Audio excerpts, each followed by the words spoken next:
Bonjour, alors je m'appelle Benjamin Delgado, je suis le documentaliste responsable de CIP, je m'occupe de tout ce qui concerne la documentation.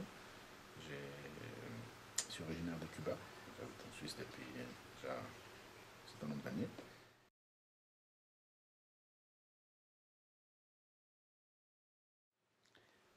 Alors, donc j'ai une double formation. D'abord en lettres, en linguistique en particulier.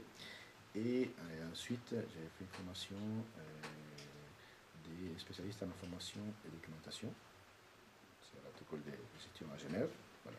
C'est la raison pour laquelle je travaille ici.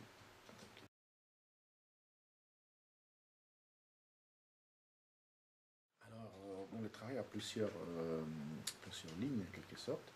Mais globalement, il s'agit de gérer justement tout ce qui concerne la documentation. Et aussi bien dans une idée de diffusion que de préservation. Parce qu'en fait, une des missions du DOCIP, donc notre organisation, est de préserver la mémoire autochtone et c'est le peuple avec lequel on travaille.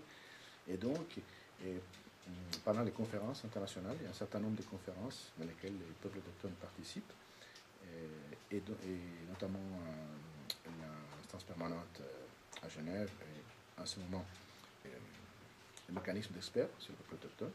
Et donc, il y a des interventions, des centaines d'interventions faites chaque année par des délégués autochtones qui ne sont conservées nulle part ailleurs qu'ici, au DOCIP.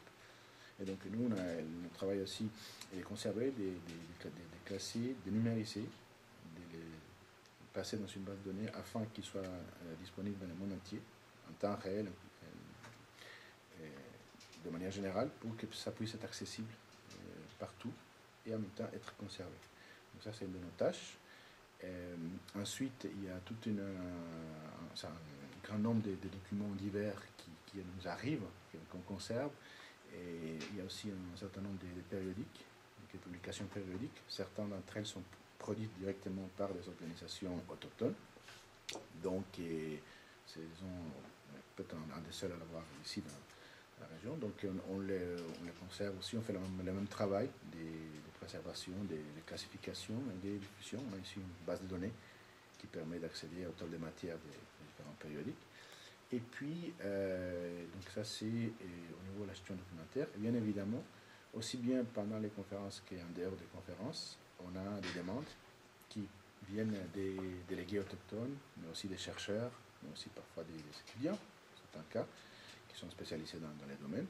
Et donc à ce moment-là, on fait des recherches pour eux, donc au niveau de la documentation globale, aussi bien de notre documentation à nous, que des bases de données internationales, parce qu'on connaît un peu, on travaille avec, on fait des recherches constamment, parce qu'il faut aussi un travail d'éveil pour voir tous les documents qui sont produits dans les différentes instances internationales qui touchent la thématique autochtone. Donc on peut répondre à toutes ces personnes, toutes ces demandes.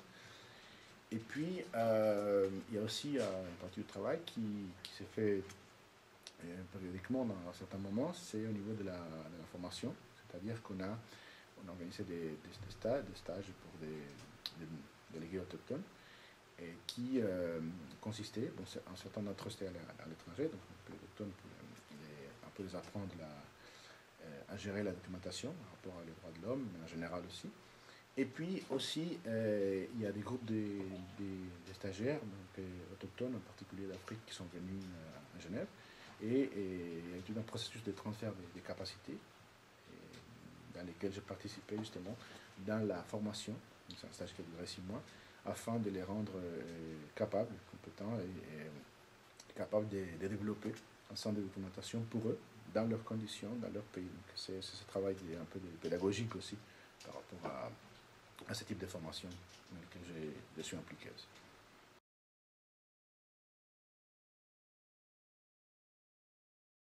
Alors bon, il y a deux choses. Il y a les métiers en soi, donc la documentation qui est plus vaste, et puis les postes qui est ici aussi. Donc je pense que c'est plutôt par rapport à la position aussi ici. Alors en fait, j'ai toujours été intéressé par les aspects de la population en général, mais de manière globale, et puis surtout aussi par d'aspect du point de vue culturel, mais aussi du point de vue humain. Donc c'est plus qu'un aspect strictement politique ou autre, du point de vue humain. Et comme en même temps, au moment où j'ai pu entrer ici, on cherchait quelqu'un qui avait des compétences au niveau technique, de la documentation. Il y a eu cette confluence, et puis voilà, je profitais, bien sûr.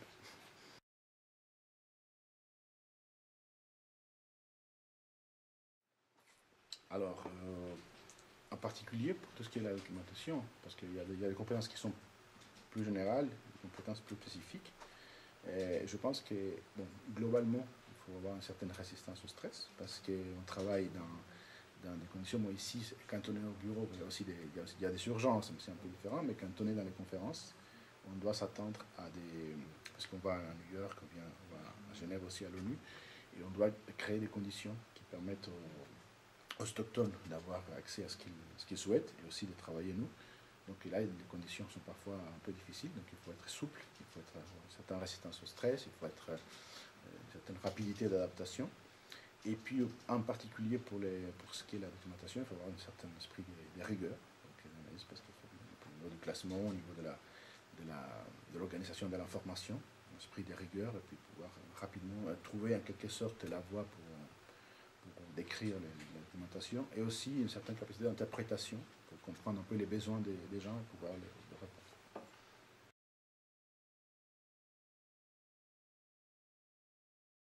Alors bon, je dirais que même si c'est stimulant, les côtés plutôt, je dirais,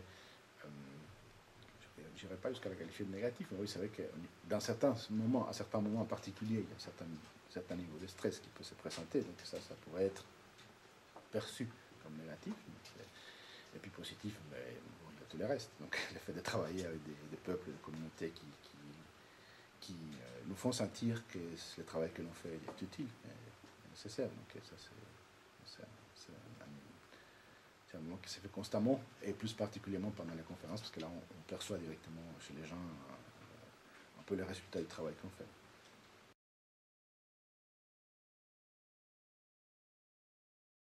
Pour moi, Genève internationale, il y a trois manières de le voir. Il y a la Genève officielle, internationale, il y a les organisations internationales, qui font les Nations Unies et autres. Et il y a la Genève internationale parallèle, toute la société civile, les ONG, etc.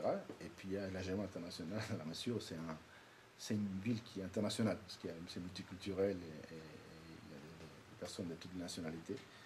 Je pense que tous ces trois niveaux sont en relation. Et puis tout ça, les résultats, tout ça, c'est une grande richesse. Donc si on veut dire un mot, c'est ça. C'est une grande richesse.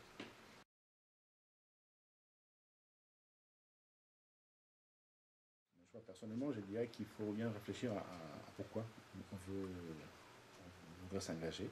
Au niveau et essayer de penser que bon, ces actions ne permettent pas en soi de sauver le monde, de se sauver soi-même non plus, mais ça permet de contribuer. Donc c'est qu'il faut avoir une vision, qu'il faut avoir une certaine passion, en même temps un certain réalisme aussi, savoir qu'on a des limites, mais que même le peu qu'on fait est très utile. Donc, je dirais que le principal, quel que soit le métier qu'on fait dans la coopération, c'est avoir cette notion de réalisme, de vocation malgré tout, et surtout de savoir que c'est une vocation de service. C'est-à-dire que c'est pas, on ne fait pas ça pour être connu, pour avoir des avantages, mais c'est une vocation de service dans laquelle on sera peut-être anonyme, mais que ça va donner un résultat. Donc il faut être conscient de ça.